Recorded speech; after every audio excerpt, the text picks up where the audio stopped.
Buonasera e ben ritrovati con l'informazione flash di New Sicilia, i principali titoli del pomeriggio. Manca l'acqua in Sicilia e per questo diversi comitati civici delle province di Enna, Caltanissetta e Agrigento, le province maggiormente interessate, hanno raggiunto Palermo per manifestare davanti a Palazzo d'Orléans. Una delegazione è stata poi ricevuta dall'assessore Di Mauro e dal capo della Protezione Civile regionale Salvatore Cocina. È stato sospeso dal Tribunale di Palermo il giudizio di convalida del trattenimento di 2 migranti disposto dal Questore di Agrigento in applicazione dei cosiddetti decreti Cutro varati dal governo. Il Tribunale ha infatti interpellato la Corte di Giustizia dell'Unione Europea sui criteri di applicazione.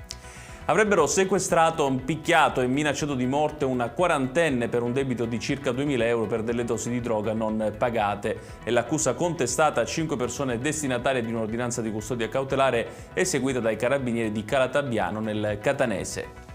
Un detenuto è evaso questa mattina a Catania dal carcere di Piazza Lanza. A diramare la notizia il segretario generale della Wilpa Polizia Penitenziaria Generino De Fazio. Non conosciamo la dinamica e abbiamo ancora poche e frammentarie notizie a riguardo, il commento del sindacalista.